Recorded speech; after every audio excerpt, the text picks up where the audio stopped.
네, 차고 넘치는 정보의 홍수 속에서 균형 잡힌 전문가의 인사이트 만나보겠습니다. 자, 오늘 만나볼 분은요, 김기영 아티피셜 소사이티 대표님과 인포맥스 인사이트 진행합니다. 안녕하십니까? 안녕하십니까?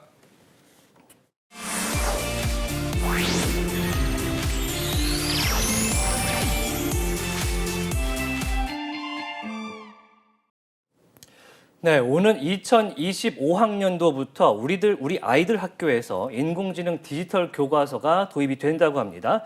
2025년까지는 종이와 디지털 교과서를 같이 쓰고요. 어쩌면 2028년부터는 종이책이 사라질 수도 있겠습니다.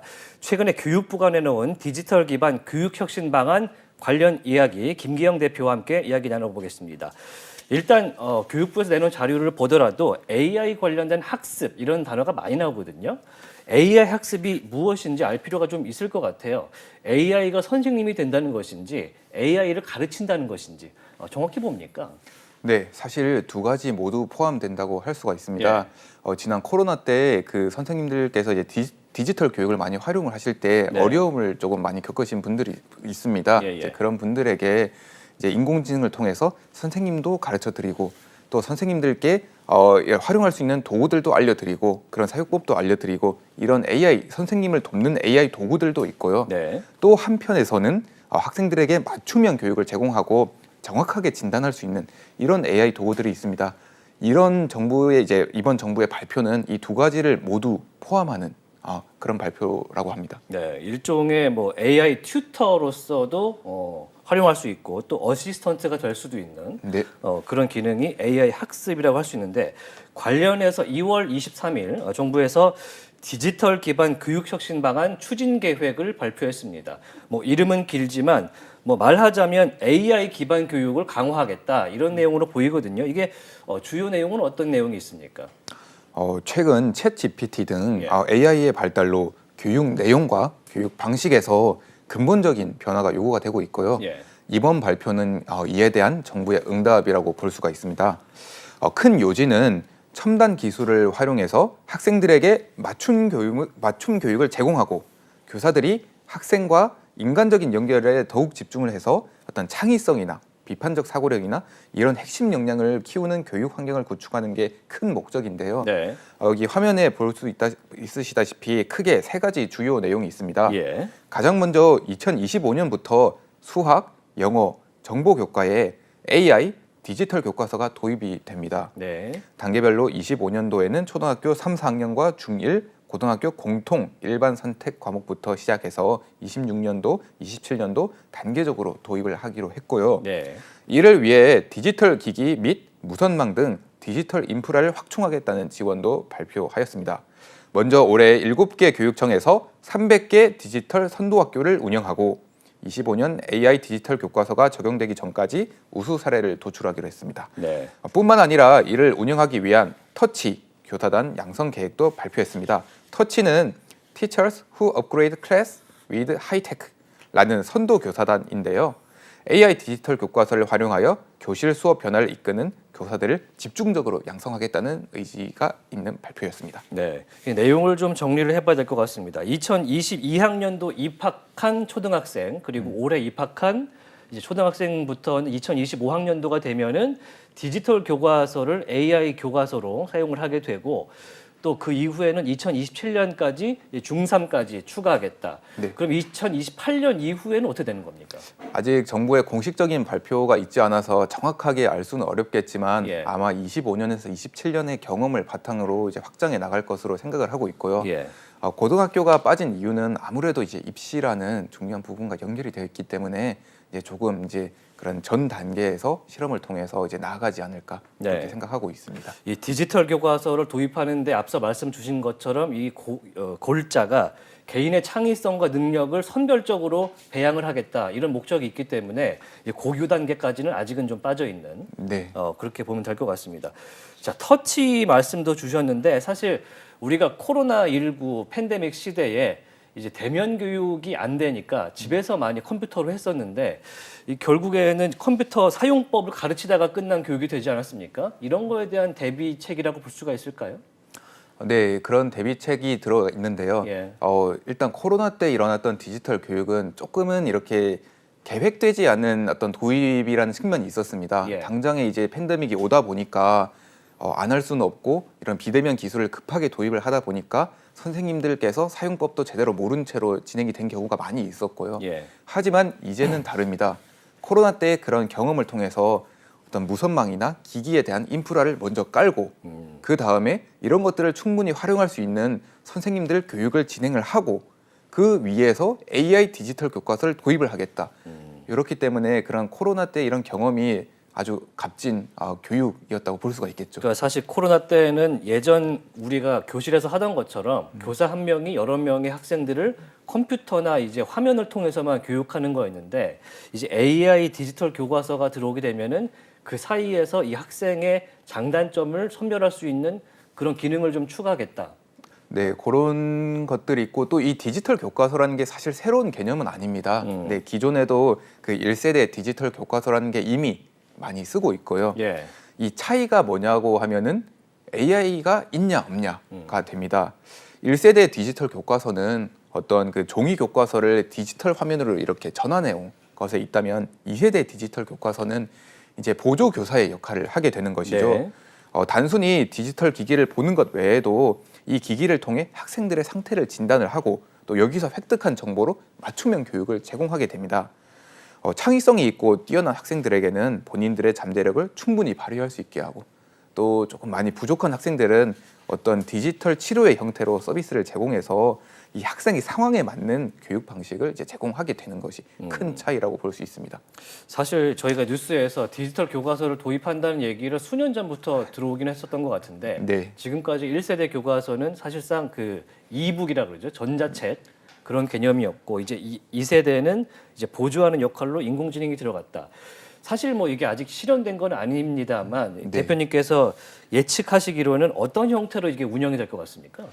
일단 저희가 이 사례가 있는지 살펴보면은 그 민간에서는 이런 방법론들을 굉장히 많이 쓰고 있는 상태입니다. 아, 이미요? 네네. 저희가 그 맞춤형 교육이라는 키워드로 검색을 해보시면은 인터넷에서도 이 맞춤형 교육 서비스를 제공하는 업체들이 굉장히 많이 있고요.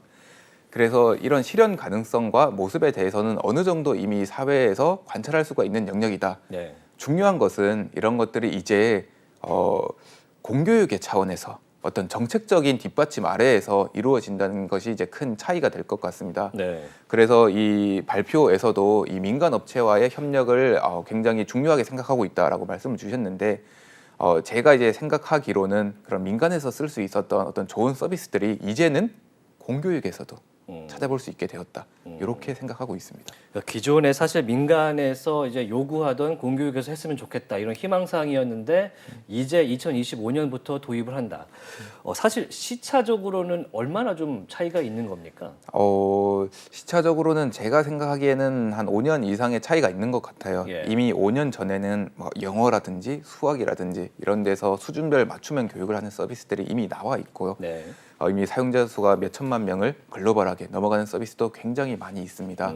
이제 그런 것들을 이제 정책적으로 이제 들어오면서 그런 당연히 이제 기존에 이런 경험 많은 민간 업체와 협업을 하는 이런 형태로 들어오기 때문에 성공 가능성도 높고 실현 가능성도 높다고 생각합니다. 그러니까 사실 예전에는 디지털 교과서 할 때는 정부가 너무 주도를 하는 바람에 이제 디지털 기기만 보급하는 상황이 되어 버린 것도 조금 있을 것 같은데 그래서 그런지 이제 가장 중요한 게 디지털 교육 관련된 이 기반들 선생님이 운용할 수 있는 능력이라든지 어떤 디지털 기기를 어떻게 제공할 것인가 이런 기반들이 상당히 중요할 것 같습니다.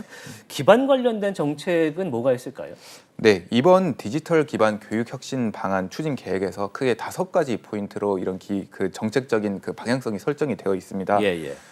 각각 교육과정 개정, AI 디지털 교과서, 교원, 디지털 인프라, 현장 파트너십 이렇게 이제 로드맵을 제시를 하고 있는데요. 네. 요약하자면은 그 주요 교과를 대상으로 초등학생에서 중학생으로 점차적으로 교육과정을 개정하고 그 과정에서 AI 디지털 교과서를 채택하고 또 이를 위해서 교원을 대상으로 하는 터치 프로그램 운영, 또 학교를 대상으로 하는 디지털 디바이스 보급 등 무선망 점검 정책, 그리고 교육청과 선도학교를 대상으로 지원하는 이 정책들이 있습니다. 예. 네.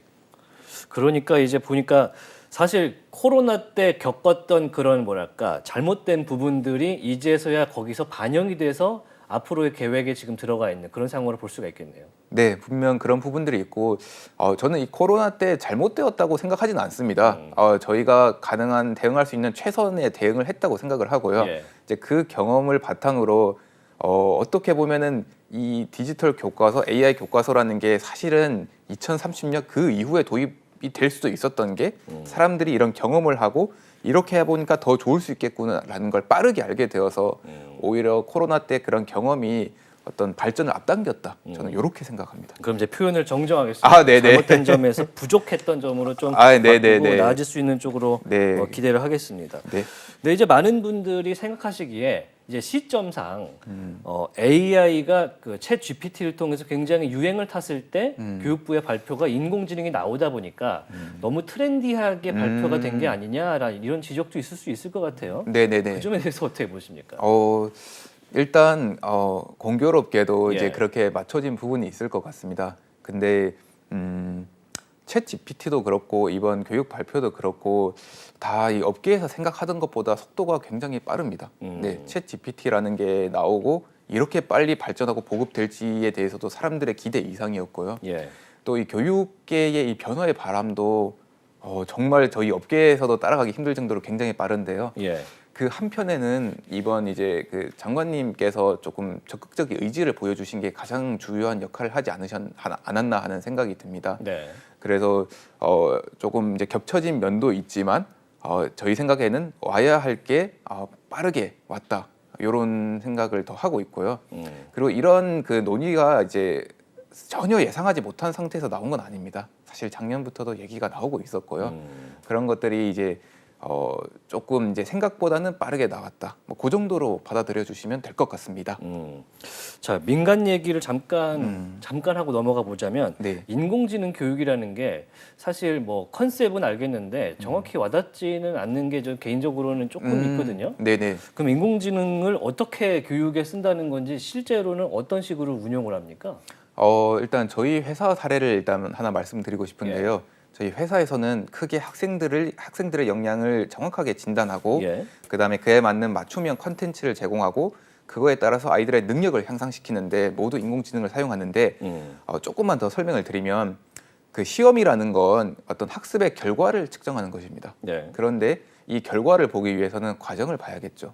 아이들이 공부를 할 때 어떻게 글을 읽고 어떻게 문제를 푸는지 여기에 저희는 시선 추적이라는 인공지능을 사용합니다. 네네. 이 모바일 카메라로 이 학생들이 학습을 어떻게 하고 있고 어떤 정서에서 어떤 집중력으로 하고 있는지 그다음에 정보를 어떻게 어떤 순서로 받아들이고 있는지 이런 것들을 보는 데 쓰고 있고요.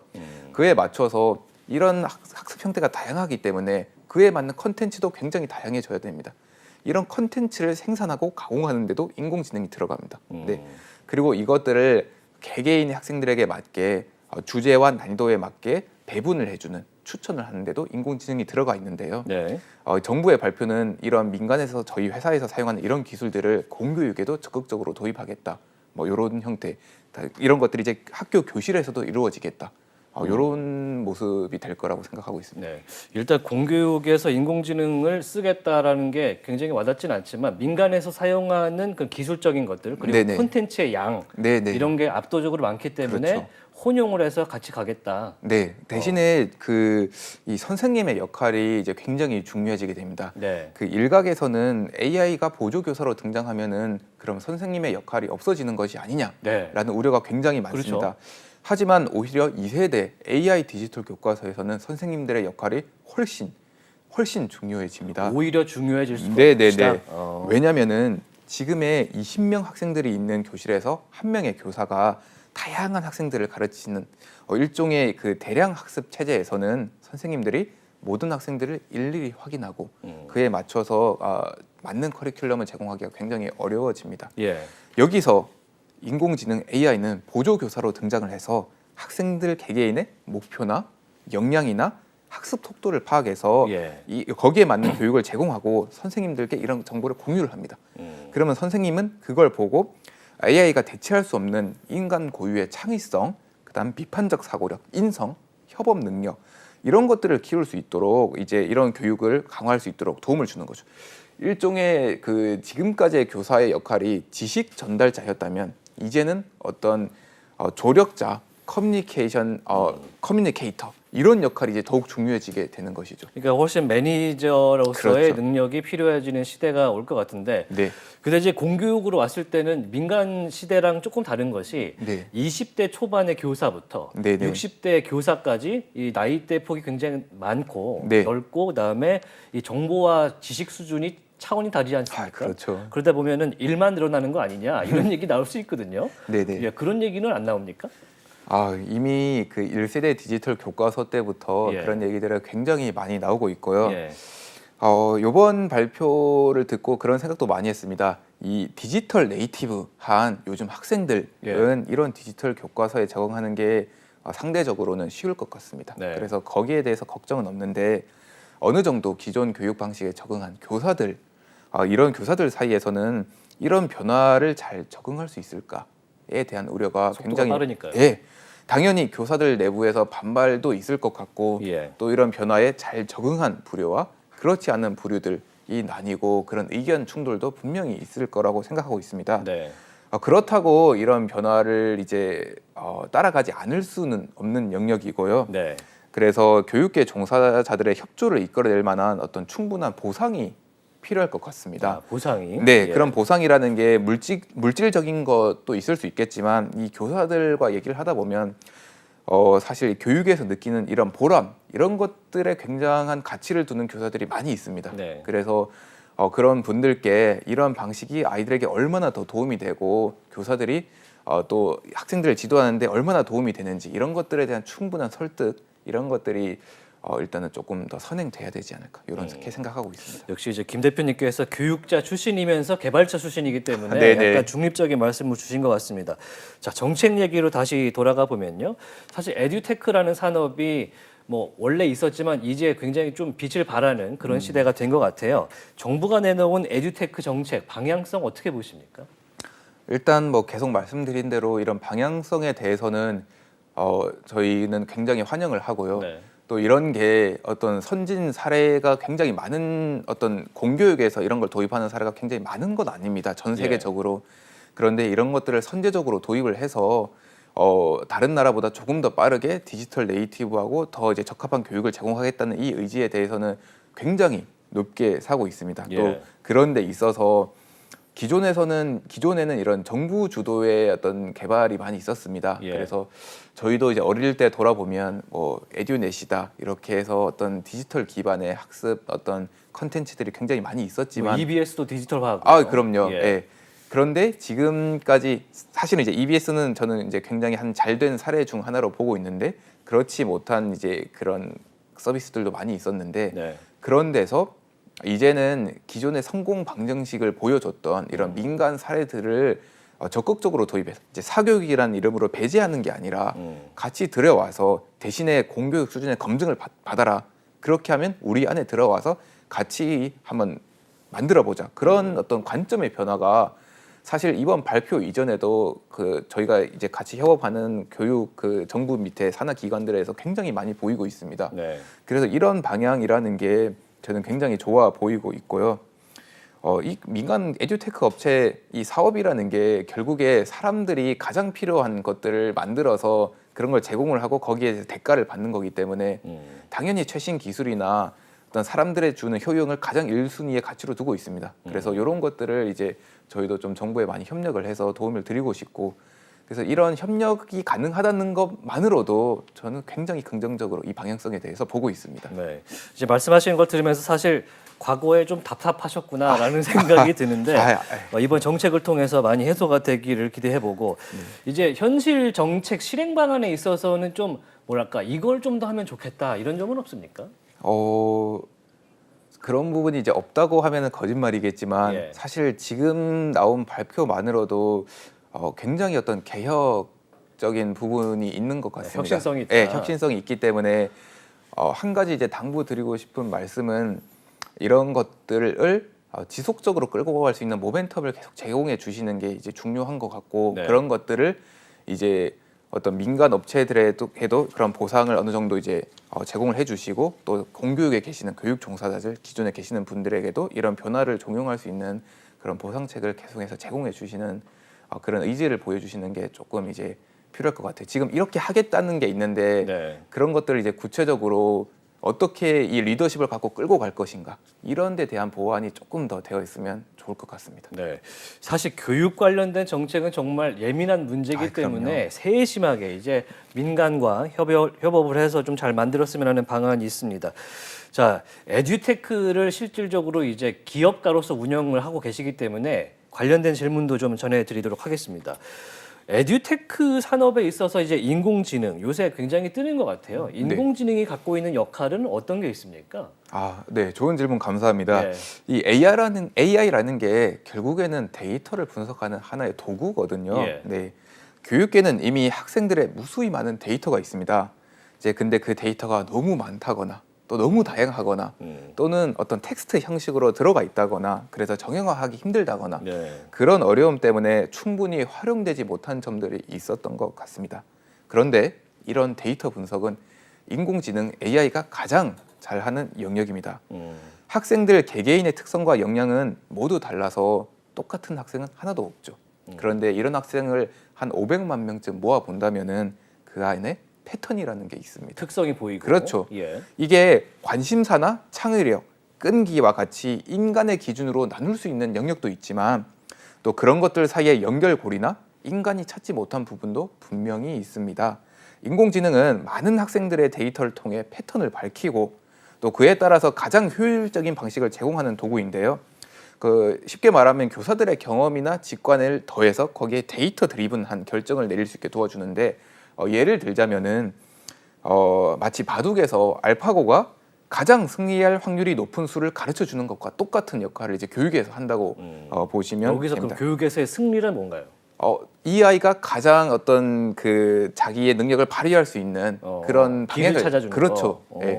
바둑에서도 그런 게 안 될 거라고 생각하고 바둑이 처음 나왔을 때도 이건 사람의 영역이지라고 생각했지만 그렇죠. 그때 이제 이세돌의 승리도 있었지만 결국에 사람들이 알파고를 받아들이고 예. 그 이후에 바둑의 학습과 바둑계의 어떤 방식이 굉장히 많이 변했습니다.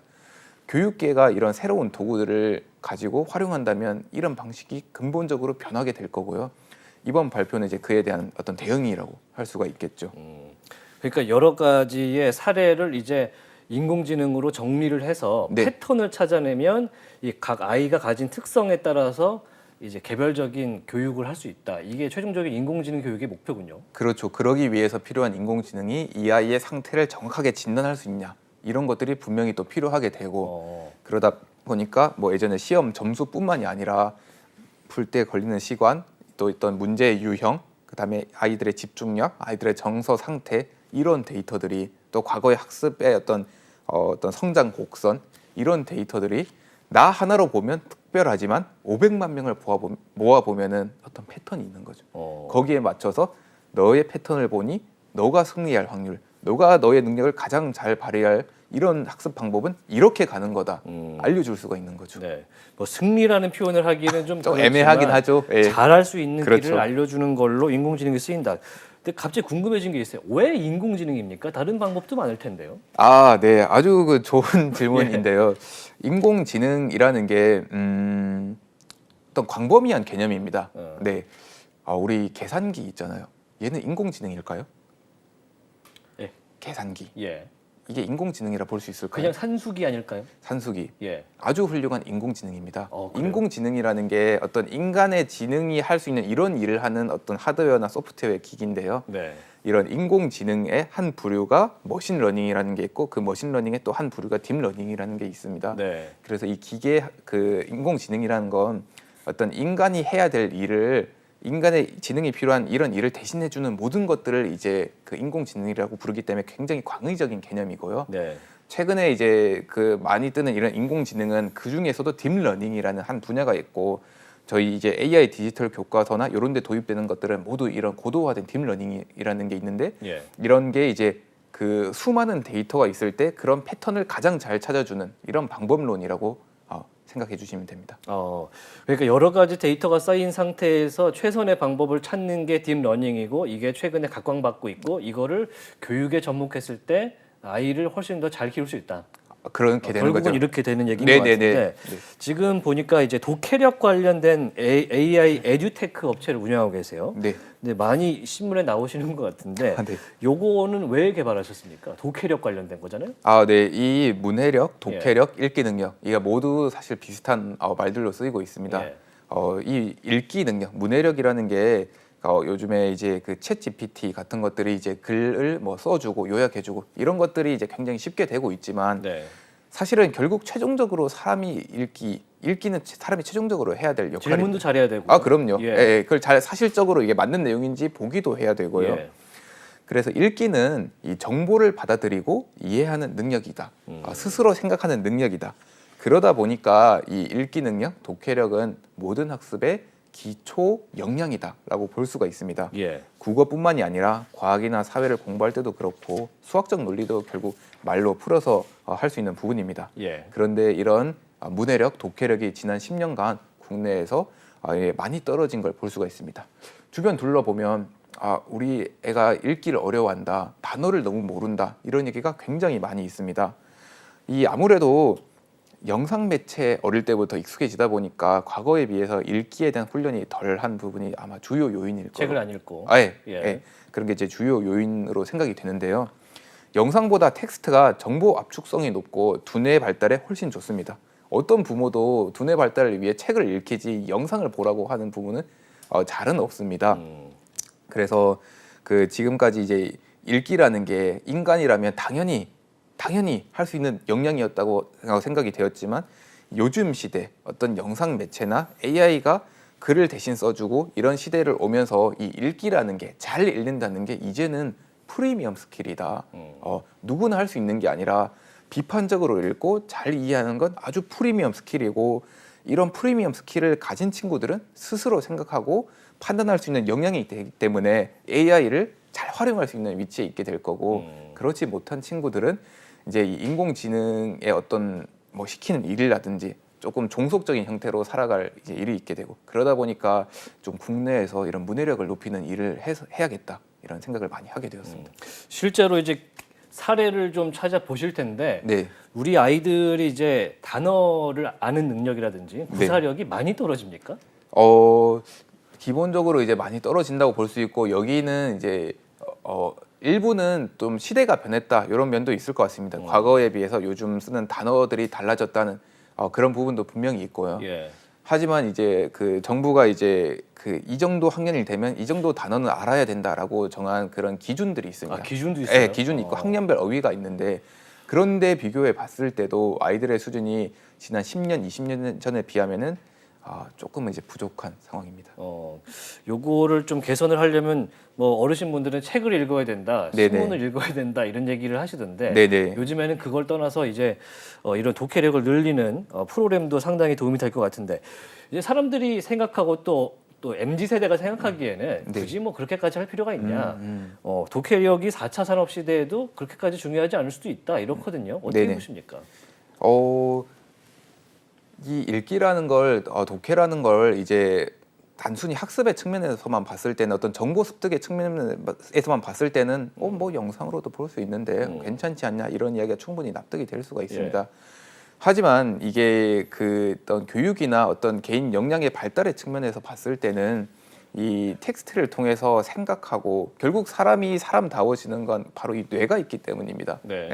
이 뇌를 발달시키고 충분히 활용하기 위해서는 이 읽기라는 게 충분히 이제 발달이 되어야 되고 특히 이제 최근에 또 AI가 쓰는 글들이 굉장히 많아지고 하면서 이 비판적 읽기에 대한 역량이 굉장히 중요해지고 있습니다. 비판적 사고 뭐 그렇죠. 이런 거. 비판적 사고. 왜냐하면 저희도 이제 경험이 많으시겠지만 그 AI가 생성한 글이 항상 사실이라는 보장은 없습니다. 그럴싸한 것들을 만들어 주는 것이지요. 예를 들면은 AI가 뭐 어떤 정보 매체를 검색하거나 이런 데 들어가서 가끔 이제 옳지 않은 정보를 줄 수도 있지 않습니까? 물론 교육에서는 그런 것들을 검증하지만요. 이제 그런 게 나왔을 때 그런 정보를 그대로 받아들이고 활용했다가는 오히려 더 좋지 않은 결과가 있을 수 있겠죠. 허위 정보를 교육하는 게 되죠. 네, 뭐 꼭 교육의 영역이 아니라도요. 그래서 그런 측면에서 이 아이가 정보를 받아들이고 스스로 이해하고 스스로 생각하고 이런 역량이 바로 읽기 능력인데요. 그런 점에서 이런 역량은 사람을 더욱 사람답게 하고 모든 사람들이 이 능력을 잘 갖추고 있지는 않을 테지만 이 능력을 갖춘 사람은 아주 프리미엄을 가진 사람, 아주 어떻게 보면 옛날 말로는 화이트 칼라라고 부르는 그 세대가 될 수 있는, 그렇기 때문에 이제 더욱 중요성을 더한다고 볼 수 있습니다. 네. 최근에 이제 커뮤니티들을 보면은 단어 하나 때문에 세대가 나뉘고 반론울박을 벌이지 않습니까? 네네, 맞습니다. 예를 들면 뭐 아까 말씀을 주셨는데 그 방송 전에 네. 고지식하다는 단어를 지식이 많다 이렇게 받아들이는 친구들이 많더라고요. 그렇죠. 높은 지식이 있다. 네. 네, 그렇게 받아들이죠. 그래서 이게 세대가 좀 달라졌나 싶은 것도 있는데 네. 그래서 결국에는 이 AI 관련 프로그램, 독해력 향상을 위해서 어떤 식으로 좀 쓰는 게 좋겠습니까? 일단 저희 이 독해력 문해력 향상을 위해서 저희는 크게 세 가지로 이 인공지능을 사용하고 있습니다. 네. 먼저 이 저희 아티피셜 소사이어티는 학습의 결과가 아닌 과정을 진단하는 도구로서 사용을 하고 있고, 네. 또 광범위한 컨텐츠를 만드는 도구, 또 컨텐츠를 학생들에게 맞게 제공하는 도구로 네. 이 제공을 하고 있습니다. 하나씩 조금 더 설명을 드리면, 먼저 모바일로, 그러니까 태블릿이나 스마트폰으로 획득 가능한 이 영상 데이터를 기반으로 시선 추적을 통해서 아이들 진단을 하는데, 글을 읽고 문제를 푸는 과정에서 아이들이 정보를 어떻게 받아들이는지를 파악을 하고 있습니다. 초중 학생들 대상으로 하고 있는데요. 중학생 학생 수가 130만 명 정도 지금 되고 있습니다. 저희가 매주 600에서 800명 정도씩 진단을 해서 지금 전체 그 학생들의 한 1, 2% 정도는 저희가 이미 진단을 해서 데이터를 가지고 있고요. 네. 두 번째로는 이 교육 서비스에서 가장 원가 비율이 높은 게 바로 컨텐츠를 제작하고 가공하는 그 단계입니다. 그렇죠. 저희는 이 초거대 AI, 생성형 AI, 제너러티브 AI, 최근에 이제 챗 GPT가 이제 대표적인 사례가 되는데요. 네. 이런 것들을 통해 저희가 각각 학년 수준에 맞는 이 난이도의 글들을 굉장히 많이 제작을 하고, 여기에 20가지의 종류가 넘는 문제 형태를 이제 붙여 놓았습니다. 그래서 아이들에게 맞게 이제 문제들을 제공할 수 있는 컨텐츠의 양을 만들어 놓고, 이 컨텐츠를 기존 비용의 10분의 1 이상으로 줄여서 인공지능 기술을 활용해서 이제 만들어 가지고, 그러다 보니까 그렇게 줄인 비용으로 질적 검토를 할 수가 있는 거죠. 그러다 보니까 이제 질적이나 양적이나 이런 측면에서 스타트업이지만 기존 교육 어떤 업계와 유사한 수준의 이런 데이터들, 그 컨텐츠를 제공할 수 있게 되고요. 나아가서는 저희가 이런 것들을 이제 미리 쌓아두는 게 아니라, 지금 저희가 개발하고 있는 건 그 아이들마다 지식 수준이 다 다릅니다. 알고 네. 있는 게 다르고. 천차만별이죠. 네. 그러면 이 글들을 아이들이 알고 있는 수준에서 시작할 수 있게 커스터마이징 해주게. 네. 딱 이 글은 너만을 위해서 만들어진 거야. 너의 지식 수준에서 너가 공부한 배경 지식을 기반으로 이런 맞춤형 생성 교육 컨텐츠 시스템, 이런 것들도 개발을 하고 있습니다. 네. 이런 기술들이 이제 적용된 그 문해력 향상 솔루션 레서라는 모바일 앱이 이제 안드로이드, iOS에 다 나와 있고요. 지금 6월까지는 이제 베타 테스트로 일부 기능들에 대해서 이제 출시를 해서 쓰고, 학교 단위로 이제 보급을 해서 쓰고 있고, 네. 학부모들도 쓰고 있습니다. 그래서 이런 것들이 이제 학부모님들도 지금 쓰실 수 있고, 6월부터는 이제 학원들에도 도입이 될 예정입니다. 네. 최근에 이제 챗 GPT가 이제 열풍을 타면서 기사에 굉장히 많이 나오시던데 인기가 많은 것 같아요. 근데 결론적으로 봤을 때는 이렇게 AI 데이터를 활용한 이제 독해력 향상 프로그램 뭐 네. 이렇게 얘기하면 네네. 이게 결과가 좋아야 더 그렇죠. 좋은 거잖아요. 그렇죠. 발전되거나 이런 사례가 좀 있습니까? 네, 저희가 이제 진단도 하고 향상도 시켜주다 예. 보니까 저희 데이터 내부에서 그런 향상도를 볼 수가 있습니다. 예.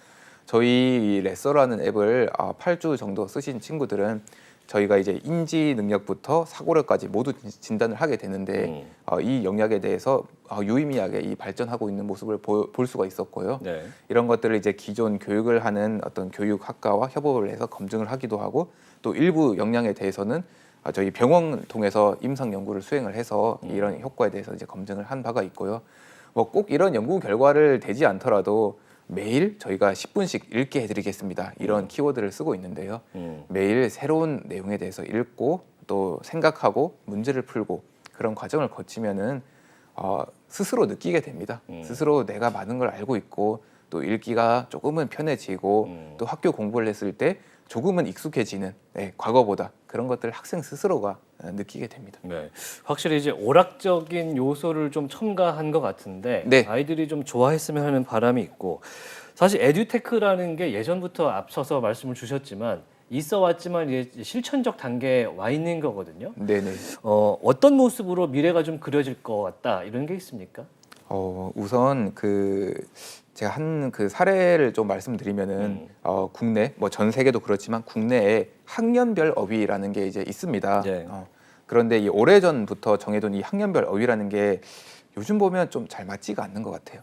학년별로 정해져 해야 네네. 되는 어휘. 그렇죠. 예. 그게 뭐 어떤 의미냐면요. 그 백신이나 면역이나 이런 단어는 사실은 고등학교 어휘입니다. 네, 어렵네요. 네. 그런데 코로나로 인해서 요즘은 초등학생들도 모두 다 아는 어휘가 되었죠. 네. 요즘 유튜브 같은 매체를 통해서 내가 초등학교 5학년이지만 내가 관심 있는 영역은 이미 고등학생 수준의 지식을 얻는 경우가 굉장히 많이 있습니다. 네. 쉽게 말해서 교실이 교과서라는 하나의 매체를 중심으로 하는 환경에서 이제는 관심사와 능력이 다른 다양한 학생들의 모임이 된 것이지요. 네. 예. 다원화되는 사회에 AI 기반의 맞춤형 교육은 필수적이라고 생각합니다. 맞춤형 교육도 1대1의 과외에 가까운 그런 교육이 될 거라고 생각하고요. 영재 교육과 같은 이런 교육이 일반 학교에서도 펼쳐지는 모든 학생들이 자신의 능력을 알고 발휘할 수 있는 그런 세상을 만드는 게 이제 미래의 에듀테크의 역할이라고 생각을 하고 있는데요. 네. 여기에 좀 국내에 좀 특화해서 한 가지 던지고 싶은 화두가 있습니다. 네. 뭡니까? 그 기업 운영을 하다 보면 이 조직 관리라는 게 있습니다. 네. 이게 뭐냐면은 쉽지 않은 조직 관리. 네네. 예를 들어서 일의 능력을 가진 사람을 10명을 모았다고 해서 이 조직이 10만큼 효율을 내냐고 하면 그렇지 않습니다. 5에서 6 정도가 될까요? 왜냐면은 뭐 설득도 해야 되고 갈등도 있고 또 뭐 이런 커뮤니케이션 비용들이 이제 많이 있게 되는 거죠. 네. 만약에 이런 상황이라면 이 능력이 1인 사람을 5명을 이제 데리고 충분히 자기 능력을 발휘할 수 있게 해주면은 훨씬 적은 인원으로 이 효율을 발휘할 수 있게 되고 이런 게 일종의 어떤 조직 관리가 추구하는 하나의 목표가 됩니다. 우리나라 같은 경우에 인구 감소로 인해서 앞으로 10년, 20년 갈수록 그 생산 가능한 인구가 줄고 부양해야 될 인구가 이제 늘어나게 됩니다. 우리나라라는 이 회사를 운영하는 그 담당자라면은 손 놓고 있을 수는 없겠죠. 네. 이럴 때일수록 한 사람 한 사람이 자기 능력을 충분히 발휘해서 적은 인원으로 기존의 효율을 따라갈 수 있는 이 시스템을 만들어야겠죠. 예. 회사라면 가장 먼저 뭘 할까? 바로 교육입니다. 음. 네, 회사에서 교육을 하죠. 우리나라 10년 후, 20년 후를 위해서 각각의 학생들이 자기 능력을 충분히 발휘해서 네. 적은 인원으로도 이 대한민국이라는 회사를 잘 운영하기 위해서 이런 친구들을 만들기 위해서 이런 역할은 교육이 해야 됩니다. 저희 회사는 또 항상 이런 모토를 가지고 이제 운영이 되어 왔고, 네. 뭐 지금의 정부 방침도 이제 적어도 저희 생각에는 저희 회사가 하는 방향과 맞고 또 옳은 방향이라 생각을 하고 있습니다. 그런 점에서 이번 정부 계획을 추진하는데 저도 이렇게 좀 다양한 의견도 내고 또 기회가 되기면 직접적으로 소통을 하고 싶고 또 이렇게 적극적으로 참여하고 싶은 생각이 큽니다. 네. 이 합계 출산율이 0.78로 이제 2022년에 엄청나게 내려간 걸 또 볼 수가 있는데 네. 교육이 살 길이다. 그렇죠. 네, 결론적으로 그 얘기를 하고 싶은 맞습니다. 네네. 네. 왜냐면은 출산율을 높이는 건 지금처럼 정책적으로 계속 해야 될 일이고 또 이런 것들을 이제 이미 저희가 돌이킬 수 없는 어떤 세대가 있습니다. 뭐 요즘 이런 친구들이 뭐 이제 우리는 한국을 떠야 되나 부담이 너무 크니까 근데 저는 그렇지 않다고 생각을 합니다.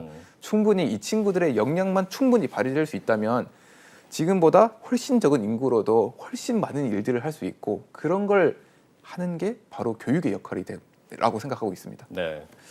자, 이제 기술적인 얘기 잠깐 여쭤보고 네. 저희가 이제 마무리해야 될 것 같은데 요즘에 이제 챗 GPT 얘기 나오면서 생성형 인공지능, 뭐 네. 생성형 AI 이런 얘기 많이 하잖아요. 네네. 지금 말씀하신 그 독해력 관련된 프로그램도 아마도 생성형인 것 같습니다. 네네. 지금 그 우리나라의 이 교육 IT에서 이 인공지능의 경쟁력은 어느 수준입니까? 전 세계와 비교를 했을 예. 때요. 일단 우리나라의 이 IT가 좀 전 세계적으로 이제 서비스하는 서비스들이 몇 개가 있습니다. 예. 뭐 예를 들면은 영어에 있는 어떤 산타 토익이라는 서비스도 있고 수학은 뭐 콴다라는 서비스가 있고 처음 나올 때부터 뭐 우리나라 교육이 아닌 어떤 일반적인 교육을 타겟팅하고 나온 것들이 많이 있습니다. 그래서 충분히 경쟁력을 가지는 이런 서비스를 만들 수 있는 기술도 있고 역량도 있고 데이터도 있고 경험도 있고 실적도 있네요. 있습니다. 다 있습니다. 네. 예. 그래서 이제 그런 것들을 민간에서는 굉장히 잘하고 있었죠. 예, 이런 것들 성공 사례도 많고. 그래서 이런 것들을 이제 어떤 국가 차원에서 조금 이제 지원이 된다면은 이게 꼭 이런 AI 기반 디지털 교과서가 국내에서만 하게 될 것인가라고 생각하면 저는 그렇지 않다고 생각합니다. 우리나라 인터넷도 빨리 도입하고 AI도 굉장히 선제적으로 빠르게 도입을 했습니다. 네. 지금 이 AI 기반 에듀테크를 빠르게 도입하는 건 또 이 하나의 혁신을 위한 그 한 단계라고 생각하고요. 네. 결국에 전 세계 모든 나라가 가야 될 길이고 그렇게 됐을 때 저희가 선제적으로 도입을 해서 이런 사례를 가지고 외국에도 많이 알릴 수 있고요. 네. 또 생각해 보면 저희 1, 2년 전과 지금 사이 굉장히 많은 변화들이 있었죠. 요즘 시대에는 1, 2년이라는 게 굉장히 어떤 큰 시간의 갭이고요. 네. 국내에서 우리나라가 다른 나라들보다 1, 2년 이런 걸 빨리 한다는 게 장기적으로 봤을 때는 3, 4년 이상의 우리나라의 기술 경쟁력을 당길 수 있는 그런 어떤 효과가 있을 거라고 생각합니다. 네, 사회적 책임감을 갖고 계신 아티피셜 소사이어티의 김기영 대표와 함께 디지털 교육 관련 이야기 나눠봤습니다. 말씀 고맙습니다. 네, 감사합니다. 파도가 한번 들이치면은 와르르 무너져 버릴 수밖에 없습니다. 이것만 알고 있으면 괜찮았을 텐데 블록체인이 처음인 여러분 지금 주목하세요. 비트코인을 필두로 해서 블록체인 기술을 활용한 가상화폐 시장이 어마어마하게 커지고 있습니다. 개인이나 기업들은 가상화폐를 신규로 발행하기도 하고 전 세계로 유통하기도 하면서 새로운 경제 논리를 만들어내고 있습니다. 블록체인 분야에 오래 활동하면서 초보자들이 어려움을 겪는 모습을 참 많이 봤습니다. 얼마 전 있었던 FTX 사태처럼 거래소를 과신해서 거래소에 많은 돈을 넣어두었다가 큰 피해를 보신 경우도 보았습니다. 코인을 잘못 전송해서 금전적 피해를 보신 경우도 있었고요. 거래소에서 입출금을 할 때 네트워크 선택을 잘못하셔가지고 힘들게 복구하신 경우도 종종 보았습니다. 또 어떤 경우에는 지갑 보안을 잘 모르셔가지고 해킹 또는 피싱을 당해가지고 큰 금전적 피해를 보신 경우도 많이 봤습니다. 그래서 이 강의에서는 이러한 일들을 피하고 이겨내기 위한 기본기를 가르쳐 드립니다. 여러분, 강의를 볼 시간이 없으시다고요? 하루에 1시간씩 딱 일주일만 투자하십시오. 블록체인의 정확한 개념을 머릿속에 그려낼 수 있을 겁니다. 초보자들을 위해서 기초와 실전을 융합해서 구성했습니다. 첫 번째, 쉬운 개념 설명입니다. 지갑 만들기, 전송, 들어는 봤지만 알기 어려운 이런 내용들을 개념부터 차근차근 설명해 드립니다. 두 번째로 용어 정리입니다. 하드포크, 스테이블코인, 어렵던 느낌이 든 용어들을 제가 또 쉽게 정리해 드렸습니다. 세 번째, 실전 적용입니다. 기초적이지만 막상 닥치면은 초보자들은 당황할 수밖에 없는 그런 문제들 있죠. 스스로 분석하고 해결할 수 있는 능력을 길러드립니다. 블록체인과 친해지는 가장 쉬운 지름길, 제가 안내해 드리겠습니다.